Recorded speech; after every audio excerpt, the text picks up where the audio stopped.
So what it's done is it's found where these bits are their loudest, and it's pushed these all the way up to the top to 0 dB. GarageBand on Mac has a little option in there that when you go into GarageBand, you can turn off auto normalization. Now, what is auto normalization and why is it good/bad? Well, when you have a track like this track that we've just created here, what you'll notice is that it's probably, in the case of this one, it's probably too loud. If we look at your meter up the top there, and if we play this,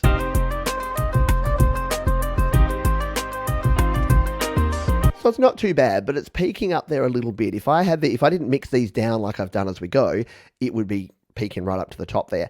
So what GarageBand is going to do is it's going to normalize the volume. So if I've done something wrong, well, not wrong, but if I've overloaded this and the end result, when I go to export this, it's going to be over 0 dB, GarageBand will limit that down so that the maximum volume is 0 dB. Now that's a good thing because it means that it won't clip or distort, at least not severely. If it didn't do that, if you've ever used a DAW that doesn't have this feature, you export your song and it sounds like crud because it's got clipping, it's got distortion, you are clipping your master track, and that is a bad thing.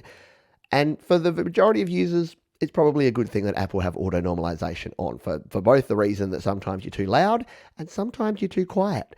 I'll show you, we'll give you a practical example of how this works now, but the thing that's my pet peeve is just put the option in here, like the GarageBand for Mac option where you can turn it off. For someone like myself that wants to release a song and then maybe master it in a different platform, we can't really do that effectively because it will always bring the volume up to 0 dB. So let's show you what we mean here. We'll come out of this track. We're going to save this one. We're going to call this GBW demo because we've done it here in GarageBand Weekly. We're going to tap on it. No, we're not. We're going to export it that way. So we're going to tap and hold on this one and we're going to share it. So we're going to come down here and we're going to share. It's going to ask us what we want to share. We want to share the song and we want to share it as an uncompressed wave 44.1 24-bit.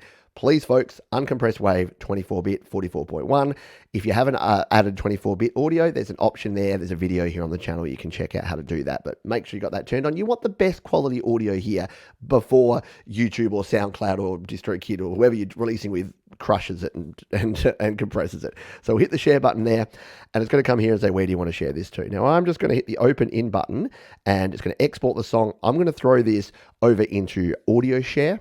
It's just the place that I like to bring audio into because it gives you the ability to both play it, to share it out to other places, to trim it and edit it if you need to, and also to convert it if you want to convert it to a different file. But you also get a visualization of your file. Audio Share is not a free app. It's about $4, but please just go and buy it. I don't say that about many things, but Audio Share is the one thing that you just need to go and buy. So that's exported there. We're going to come up to the top here and we're going to send it to Audio Share. So here is our track. Now what you'll notice here is in this first half where it's slightly quieter, see how these peaks here are not getting up to the top. They're not going to what we call 0 dB. They're not going to the maximum volume. But in this second half, it is. So what it's done is it's found where these bits are their loudest, and it's pushed these all the way up to the top to 0 dB. Now, this makes mastering a challenge because what you need to do is when you send it out to somewhere like Final Touch, you need to reduce the input volume to pull all these down. Now, in this case, it's not too bad because you can see here, it's just hitting the peaks.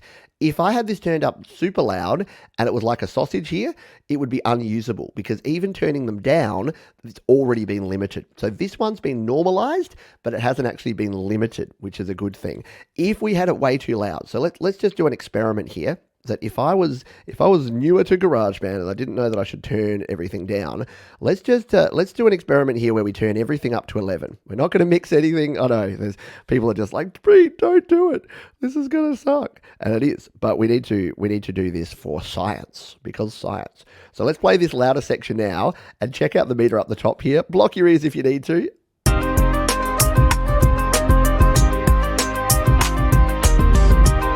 Can you already hear that it's starting to crush it and it's starting to hit the top end there? It's not cool. You're getting these like leave behinds here, and this one's going right up to the top. So you don't want to do that. But let's export it just to see what it does. Because again, for the joy of science, so we're going to tap and hold.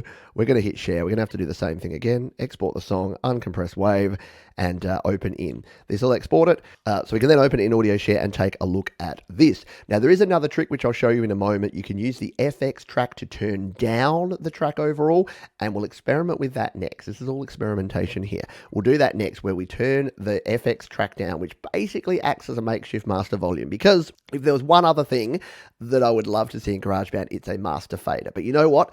The auto normalization is the more important thing. If we had auto normalization and we have no master fader, we can work around it. The lack of the ability to turn off auto normalization is the problem. All right, so here's our issue now, right? It's so peaking that even in the quiet parts, even in this first section, which we know from the last one that we did here is half the volume. So here's our original one. These ones should be nowhere near 0 dB, but because we have pumped it so much, this is hitting the ceiling over and over again. And if we play it, did you hear that? Did you hear that bit where it hit, where it kicked in with that 808? It dropped the volume down. Take another listen. You'll hear what I'm talking about. It's just here, just this bit here. Did you hear how it turned down the volume of your melodic instruments there when that bass kicked in? One more time. Take a really close listen. It's that pumping sound. Now, pumping when you're using it with side chaining and when you're doing it on purpose is fine if you want to use it as an effect.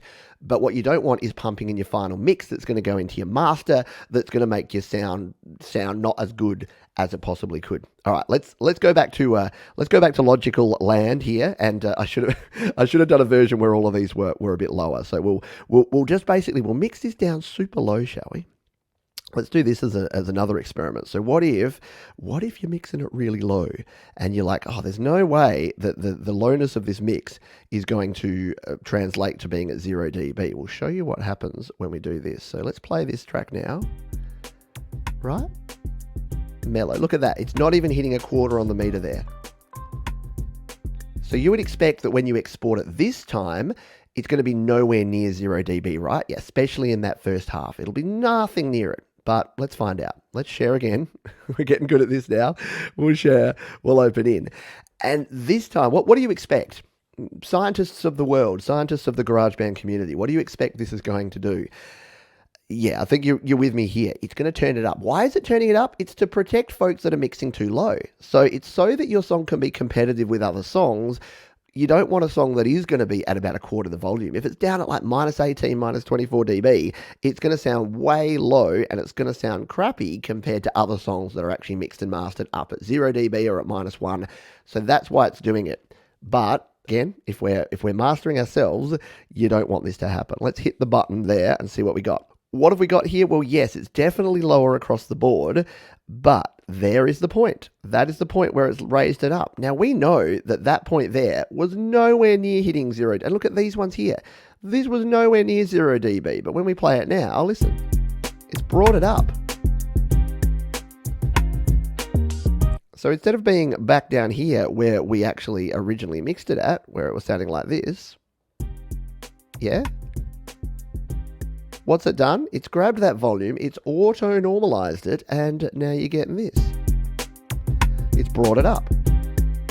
Now, of course, it's nothing like the ones we had before. It's nothing like this, which is a good thing. And what you're hopefully seeing here is that you want to be under, maybe not that far under, but maybe about that far under. So the first mix that we had where I'd actually mixed it to the level that I would actually mix a track at is pretty good. Now, what's the one final thing that we'll say here that can help you work around this auto-normalization, auto-limiting kind of function? Well, let's just say we go back to that crushed mix where we have everything up way too loud. There's another technique we can use here. If we tap our FX, we just record in any old thing with the FX, just filter it. Waka, waka, waka, waka, waka, waka, wow.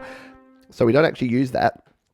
And then if we scroll down here, we delete out the effects that we've done there. But then what we get, if we go to our plugins and EQ here, we can actually use this visual EQ to reduce our volume. So let's say you'd mix this, you are happy with it overall, but you wanted to be able to master it. And every time you export it, you get that sausage, you get that brick wall at the top that you don't want. Well, if we bring this down, let's bring it down, say 10 dB. If we now play this back, See, it's still hitting way too loud. Still right up there, especially that click sound. So we can turn it down even more. Let's turn it down 20 dB. Now what's happening? Now it's sitting in the mix, so maybe around about there. Okay, so that's got it there. That's sitting around about the middle there. That's probably a decent place to go. I know we've done this a few times, but I'm hoping this will help a lot of folks because it's one of the trickiest things to work with here. But once you know what it's doing, once you know that the science behind what GarageBand is doing here, it's going to make your life a heck of a lot easier. So we're going to share that one. We're going to open in. It's going to export again here.